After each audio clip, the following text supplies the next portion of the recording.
Reformed thinking. Welcome back to the deep dives. For centuries, believers have used the Psalms as a constant guide for prayer, for worship, and for understanding. And today, we're opening up what many theologians consider to be the foundational text for the entire Psalter, Psalm 1. That's right. And we're going deep into this passage using the notes from one of the most respected commentators in Reformed theology, Matthew Poole, from his commentary on the Holy Bible. This isn't just a casual reading. We're really looking at Poole's systematic analysis of what it means to be truly blessed. And Poole sees this psalm as being placed first for a very specific reason. Not by accident, but as a persuasive argument. His reading frames this entire passage as an encouragement, really, for the serious study and diligent reading of the entire book of Scripture. Yes, and the reason is right there in the text. Psalm 1 lays out the resulting blessedness of the person who dedicates their life to God's revealed truth. So our mission today is pretty clear. We want to pull out the nuggets of knowledge from Poole's rigorous analysis that define this blessedness. And Psalm 1 gives us this vivid twofold picture. On the one hand, we see the characteristics of the godly man and the stability that follows him. And then on the other, you get the complete contrast, the volatile, unstable state of the ungodly. We begin where Poole begins, with that profound greeting of the psalm, often translated as, "Oh, the blessedness of that man," or "Thrice blessed is that man." But to grasp this state of blessedness, Poole immediately tells us to look at the boundaries. We first have to define the godly man by what he avoids. The description starts negatively, setting the stage for what a person dedicated to the law must separate themselves from. And this negative definition is absolutely critical. True piety, for Poole, is always defined first by rejection before it's defined by reception. The text defines the godly by who they are not associating with and what they are not doing. So it's about drawing a line in the sand. It is. This separation from the destructive influence of the world is, for Poole, the essential starting point for any claim to blessedness.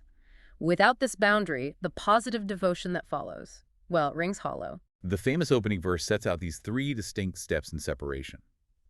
The blessed man walketh not in the counsel of the ungodly, nor standeth in the way of sinners, nor sitteth in the seat of the scornful. It really reads like a process, doesn't it?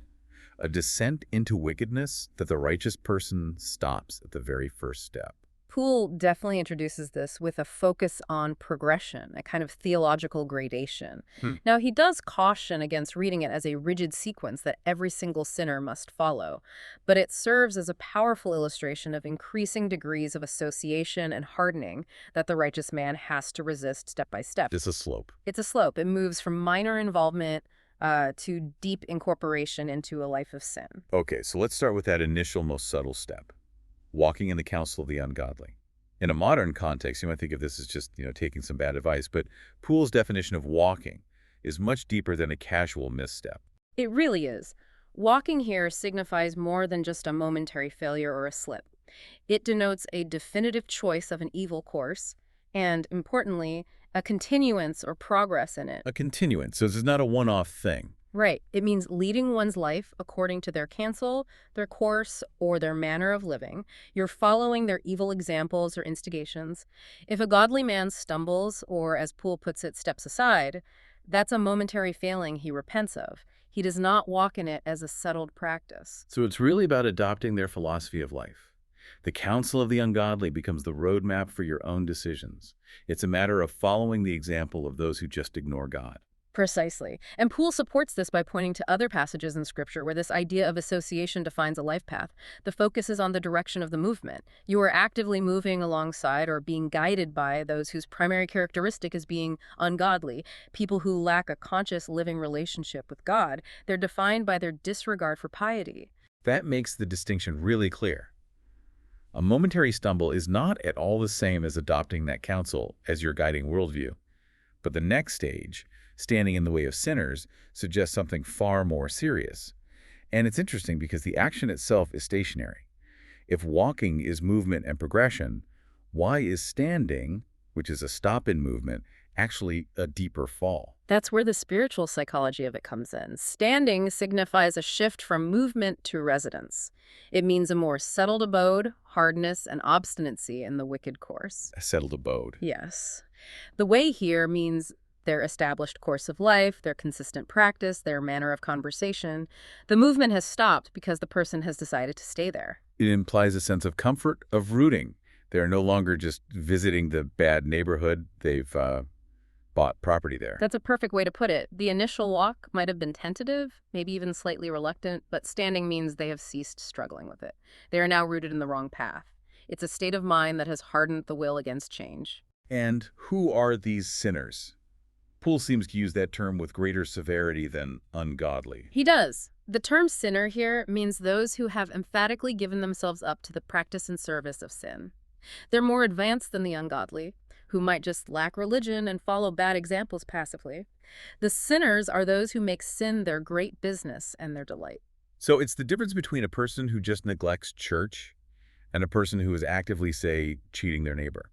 One is neglectful, the other is dedicated to wrongdoing. That's a good comparison.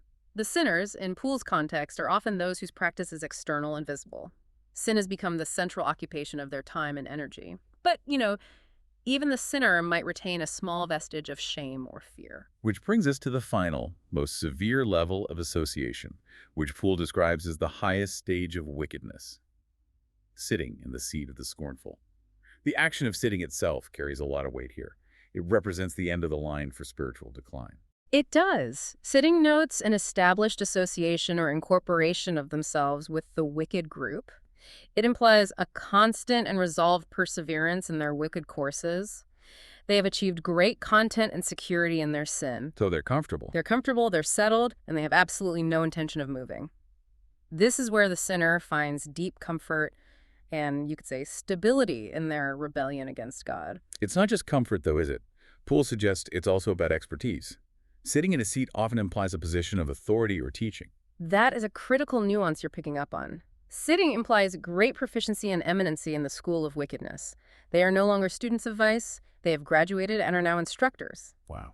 They possess an ability and a readiness to instruct others in impiety. They lead, they define the counsel for others to walk in, and they mock those who walk the righteous path. So we have this clear descending path. Yeah. Walking, which is like experimentation or following. Standing, which is a settled commitment. And then sitting, which is mastery and mockery. Exactly, and the group they associate with, the scornful, are defined by their rejection of remedies. What does that mean, rejection of remedies? It means they are the worst of sinners because they've passed the point of being merely indifferent or even just tempted. These are the people who actively reject, despise, and scorn all remedies. They mock sin, they deride wholesome reproofs, and they make it their occupation, their trade, to scoff at goodness and good people. They turn righteousness into a joke. They make piety seem foolish. Absolutely. This is willful, public, and aggressive opposition to God's standards. The godly man, Poole assures us, has entirely separated himself from this three-step slide into entrenched impiety. His feet refuse to take the first step, his will refuses to settle, and his affections refuse to join the school of rebellion. Blessedness, therefore, begins with this absolute non-participation. It's a profound spiritual blueprint. The path to ruin is gradual, but the blessed person resists it entirely by guarding their choices, their residency, and their associations. So the godly person has cleared the slate in verse 1. They stop the external influence of the wicked. But Poole is quick to remind us that separation is worthless unless it's replaced by devotion. The blessed life is defined not just by what you avoid, but by what you crave. Verse 2 pivots completely to the positive description. The godly man's delight is in the law of the Lord, and in his law doth he meditate day and night. This transition provides the core evidence that the separation in verse 1 is genuine. You can separate yourself from the world for many reasons, social, political, even psychological. But true blessedness requires that the vacant space in the heart be filled with affection for God's truth. And to understand this delight, we have to first define the law here. Poole gives us a couple of important interpretations. He does. Let's start with the broader scope. What is the expansive meaning of the law in this context? Broadly, it can mean the whole doctrine delivered by God to the church. This includes doctrines about who God is, the precepts or commands, the promises of grace, and the threatenings of judgment. So everything, the whole package. The entire body of revealed truth. Poole references Isaiah, which talks about those who have the law in their heart, indicating this all-encompassing scope. That makes sense in a psalm that's introducing the whole of Scripture. But Poole suggests a second, more specific definition, which he calls the peculiar character of a good man. Yes. The second, more specific definition is the preceptive part of the law, the commands themselves, the moral obligations placed upon us by God. And Poole makes a crucial note that delight in the commands is the unique character of the godly person. That distinction really flips a common assumption on its head. Most people want the rewards and benefits of the law, but Poole says true faith is defined by loving the burden of the law itself.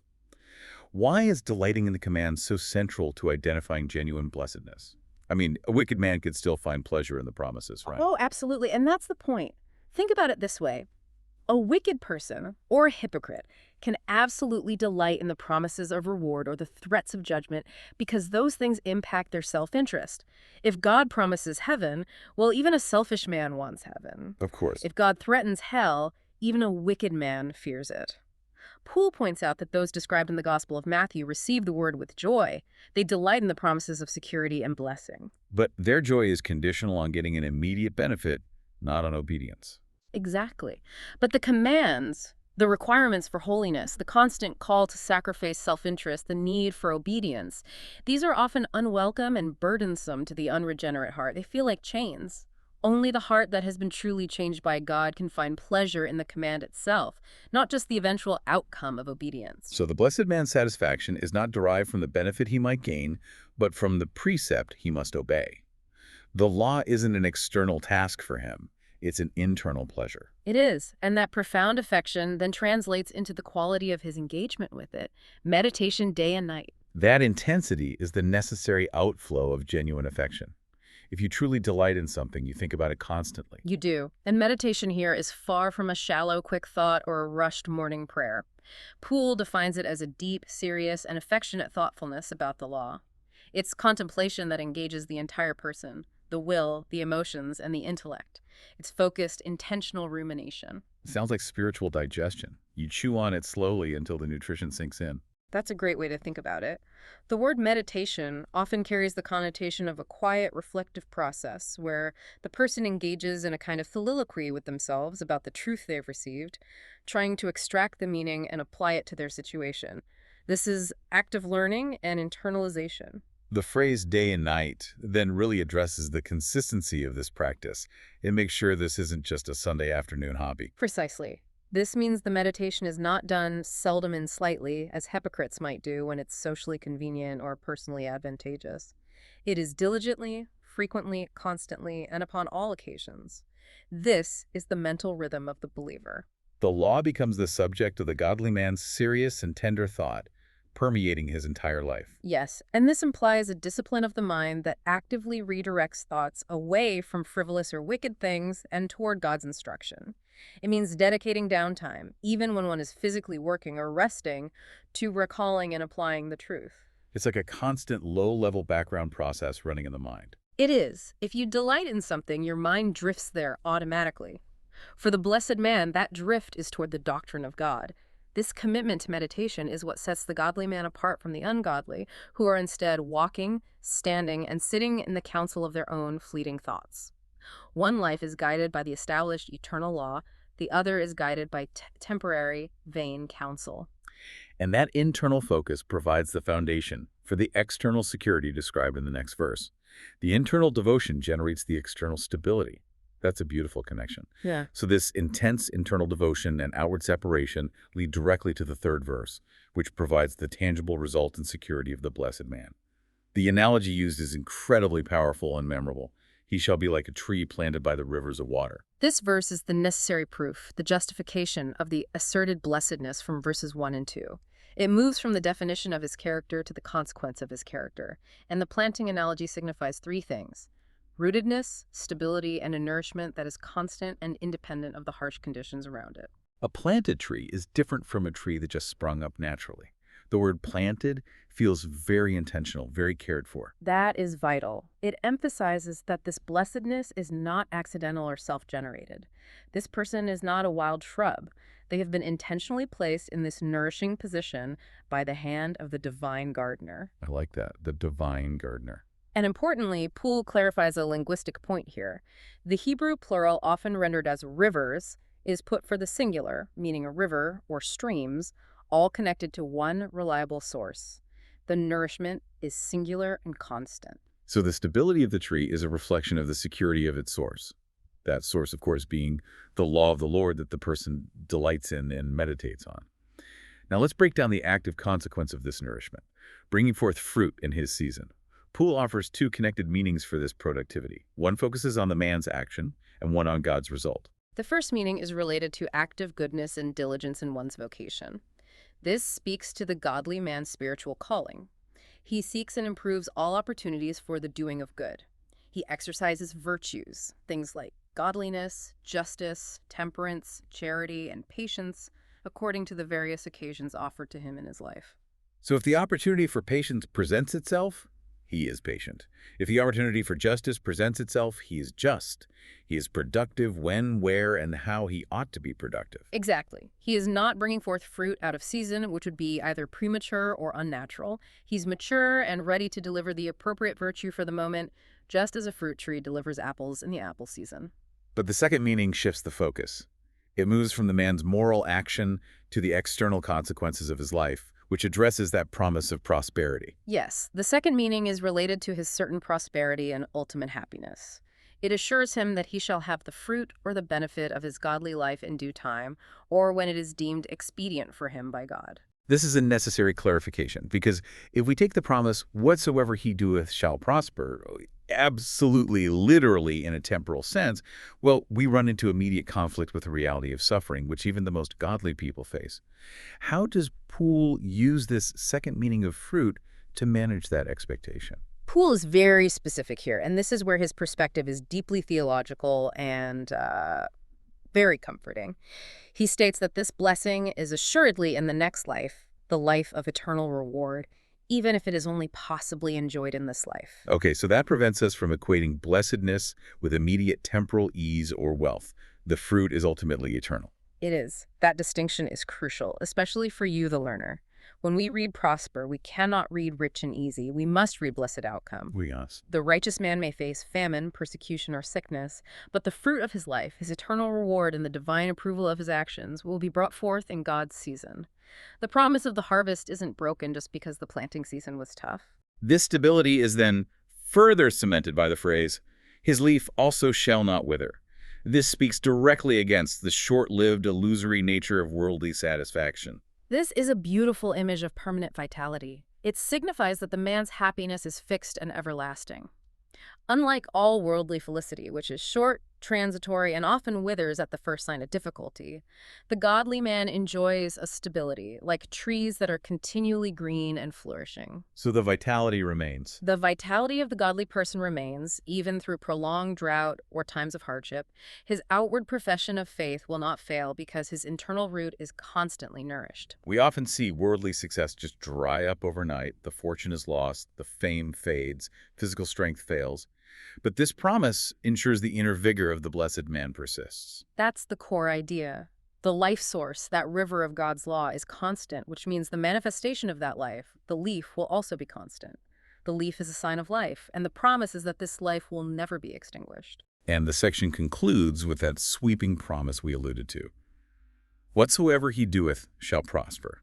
If we can't take this as a guarantee of temporal wealth, how does Poole finally define this ultimate success? Poole confirms that all his actions shall be crowned with success and a blessed end or effect.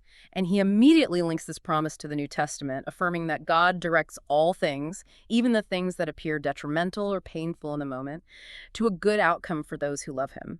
It's a clear connection to the assurance given in Romans 8. So the godly person's actions might fail in a worldly sense. They might lose the business, or public opinion might turn against them, but those very difficulties are guaranteed to feed into their ultimate eternal success and blessing. Exactly. The success is defined by God's purpose, not man's metric. When the godly man acts in accordance with God's law, that action, whatever its immediate outcome, cannot be wasted. It is directed toward a good, blessed, and eternal conclusion. This ties the actions of the righteous directly to God's overarching, loving purpose for their good. This is the definition of stable, rooted, permanent success. Having established the stability, security, and eternal rootedness of the blessed man, the psalm immediately shifts. The contrast introduced in verse 4 is so stark. The ungodly are not so. Their condition is declared to be far differing from that rooted, stable tree. Instead, they are like the chaff which the wind driveth away. That abrupt transition really emphasizes the absolute opposition between these two ways of life. It does. The blessedness is definite, but the misery is equally definite. The ungodly are compared to chaff, which is the most volatile and worthless part of the harvest. It lacks substance, weight, and purpose once it's separated from the grain. And Poole provides two powerful applications for this likeness. One is related to their internal character, and the other to their external condition. That's right. Let's start with their sinful disposition. What does the metaphor say about their internal state? Okay. In terms of their character, the ungodly are like chaff because they are vain and frothy. They lack solidity, they are unprofitable and hurtful, without any root of true and solid goodness. They lack the internal structure and settled nature of the tree planted by the river. So they're easily swayed, both mentally and emotionally. Precisely, they are restless, tossed to and fro with every wind of their own lusts or temptations.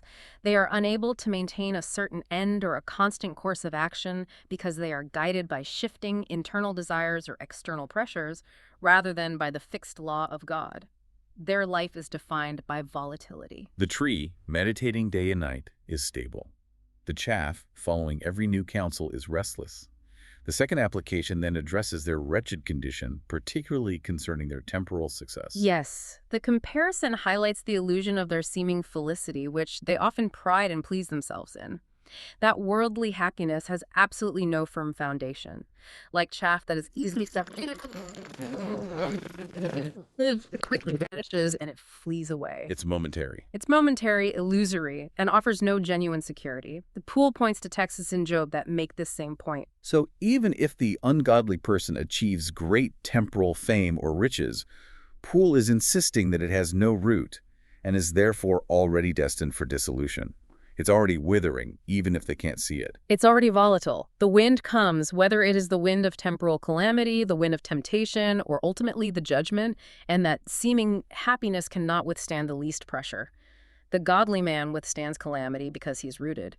The ungodly man is scattered because he is merely dry husk. And the metaphor of chaff inherently carries a brutal final destination. Chaff is worthless, and when the winnowing is done, it has to be removed. Poole stresses that their end is to be burned, and he cites the New Testament image of the winnowing fan and the burning of the chaff in Matthew's Gospel. This underscores the absolute futility of their chosen path of association and rebellion. Their whole existence is characterized by internal vanity and external insecurity, leading only to destruction. The ultimate consequence is reinforced powerfully when we jump ahead to the concluding portion of verse 6. The way of the ungodly shall perish. This is the summary statement of their entire course of life. And it means that all their wicked designs and courses, the counsel they walked in, the way they stood in, the seat they sat in, all of it shall come to nothing. Their efforts are unproductive. And not only do their plans fail, but the key point is that they shall perish with them. The destruction of their entire course of life ensures the destruction of the person pursuing it, because they had nothing else but that perishable way. The trajectory set by the chaff metaphor leads directly to the ultimate test, the judgment. Verse 5 states, "Therefore the ungodly shall not stand in the judgment." The use of "therefore" ties their instability and their worthlessness directly to their inability to face God's trial. So what does not stand mean in this vital judicial context? Not stand is defined by Poole in opposition to justification. It means they will not subsist or endure the trial, they will not be justified, they will not carry their cause before the righteous judge. Standing, in this context, implies being acquitted or being able to maintain one's ground. So when the scrutiny comes... When the scrutiny comes, their lack of substance, being like chaff, means they just collapse. Standing as opposed to falling, a concept you see elsewhere in Scripture. So they can't make their defense, or their defense is seen as utterly hollow. And Poole distinguishes between two types of judgment where the ungodly will fail to stand. Let's start with the one we might experience during our lifetime. First, there is temporal judgment. This is experienced during times of temporal calamities when God arises to judge and punish wicked nations or individuals. In these moments, the hearts of the wicked fail. Their consciences are filled with horror, and their false security is stripped away, proving their instability. They cannot stand under the smallest pressure of God's temporal displeasure. And if they fail that smaller test, they certainly cannot pass the ultimate one. That is the great judgment, emphatically called the judgment, which refers to the great and general judgment of the whole world. It is in this most solemn and general congregation of all mankind that the ungodly are definitively excluded from the congregation of the righteous. That phrase, congregation of the righteous, carries massive weight. What does being excluded from that gathering signify for their eternal state? It means they will not be permitted into that society, which shall consist of none but righteous persons. In theological terms, they will not be situated amongst the righteous ones on Christ's right hand, as described in Matthew 25.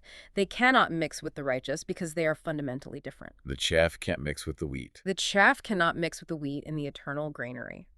Their way of life, defined by opposition to God's law, has guaranteed their physical and spiritual segregation from the blessed forever. It's interesting. The separation started in verse 1, by the godly man choosing to walk apart from the wicked, and it concludes in verse 5 with God enforcing that separation eternally. It mirrors the progression perfectly. The path chosen in time determines the placement in eternity. That is the persuasive argument of Psalm 1. And the final verse provides the fundamental reason for this absolute distinction in outcome. For the Lord knoweth the way of the righteous. This knowledge is the source and the guarantee of all the blessings we've been discussing. This is such a critical concept because in modern usage, knowledge is often just defined as data or information. If God merely knew the way of the righteous, that would just be speculative knowledge. But Poole assures us there's a second, deeper definition at play here. He does. Poole outlines two ways God knows. The first is indeed speculative knowledge, which is God's proper universal knowledge. He searches and knows all their hearts and ways and actions. He's omniscient. Based on this complete understanding, he determines that he will preserve, prosper, and bless them. This is drawn partly from the contrast in the following clause, that the ungodly's way perishes. God knows the ungodly way too, but he lets it perish. Okay, so what is the practical or affectionate knowledge? How does Poole define knowledge that is rooted in affection? This is the key insight we have to fully grasp.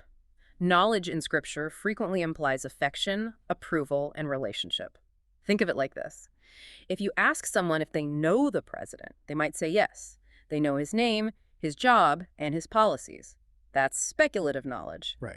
But if you ask the president's spouse if they know him, that is an entirely different level of intimacy, affection, and practical involvement in his life. That's a very helpful analogy. It's the difference between knowing about someone and truly knowing and loving them. Exactly. Poole cites references like in Exodus, where a new king arose who knew not Joseph, meaning he showed Joseph no favor or affection. Or in Amos, where God says, "You only have I known of all the families of the earth," meaning you only have I chosen and loved.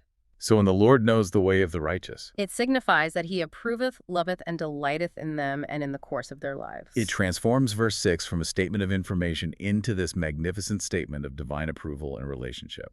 It does. And because of this affectionate knowledge, God is actively involved in the life of the blessed person. He careth for and directeth their actions to a blessed issue.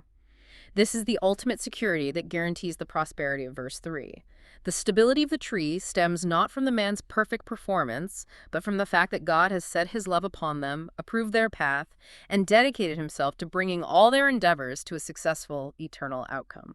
And this sovereign relationship is what guarantees the stability of the tree and, conversely, the destruction of the chaff. It is. The ungodly perish because their path is not known by God in this intimate, affectionate sense. Their way simply exists outside of his approval and loving direction, and is therefore left to its own instability and ultimate ruin. A perfect summary. Poole uses Psalm 1 as a theological fence. On one side is the path of separation and devotion, leading to fixed, eternal stability under the loving eye of God. On the other is the path of association and vanity, leading to volatile, quick ruin outside of God's affectionate knowledge. What we have seen through Poole's lens on Psalm 1 is a comprehensive theology of blessedness defined by two fundamentally different trajectories of human existence. The blessed life begins with radical separation from the increasing influence of the ungodly, the walk, the stand, and the sit, leading immediately to diligent, constant meditation on the whole doctrine of God, particularly delighting in the commands themselves. Yeah, and this path leads to the stable, fruitful security of a tree, intentionally planted by the river of God's grace, where all activities are directed by God to a blessed issue, assuring eternal success. The contrast is sharp and absolute. The ungodly are vain, restless chaff, lacking any solid root, whose momentary seeming felicity vanishes before the judgment because their way is not approved by God. Right. God's affectionate knowledge of the righteous's path seals their blessed end, while the way of the wicked perishes completely. The great lesson here, following Poole's instruction, is that blessedness is a whole life response defined by both negative separation and positive devotion, a life of action guided by serious, heartfelt attention to God's revealed truth. It is. So, we leave you with this final thought stemming directly from God's affectionate knowledge in verse 6. If the Lord's knowledge of the righteous is inseparable from his love and approval, what practical steps should you take this week to ensure your daily attention to the law is not just cold intellectual study, but genuine affective delight, demonstrating that your chosen way is approved and directed by him?